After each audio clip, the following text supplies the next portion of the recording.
School's predominantly set in an area of economic disadvantage, a quite socially deprived area. Our ethos is basically around inclusion and aspiration.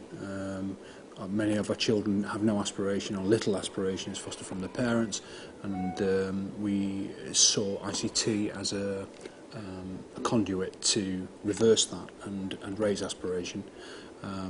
Very much see an intrinsic link between the teaching and learning and the outside world that happen around school and ICT, and hence our heavy investment in it.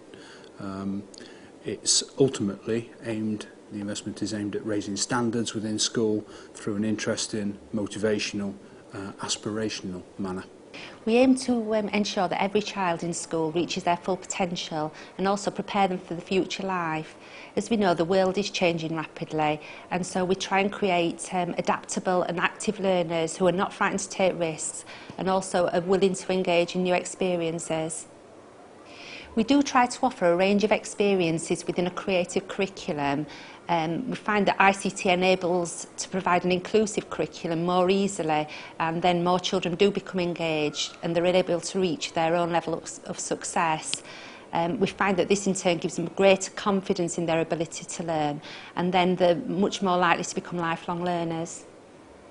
ICT here at Ryton Park is about supporting pupils in finding their own learning styles and finding their creativity.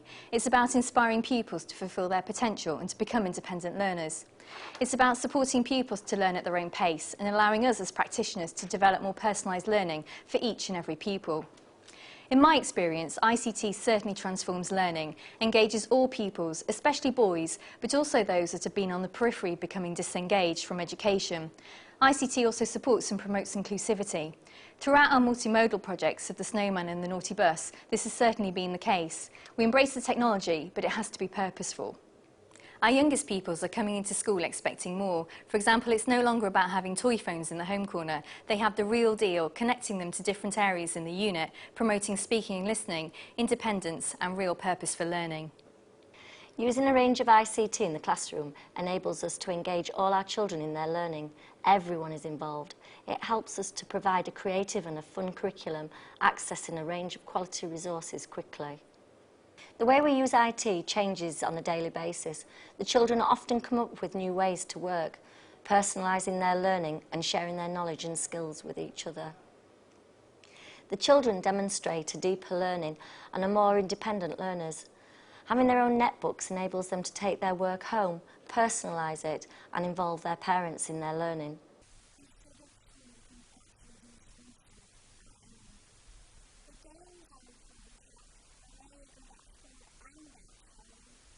We use IT to open the children's eyes to the world around them via the internet, emails and video conferencing. We find that it gives them a better intercultural understanding, and we've got very close links with other schools in other countries.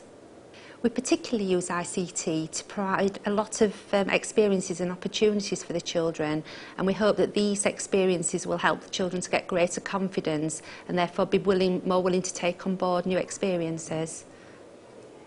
We find that IT can also be used to raise the children's aspirations. For example, we recently used Skype to contact the children's author, Jan Oke, and shortly afterwards the children said how they'd love to become authors themselves, and which I'm sure they probably wouldn't have thought of before.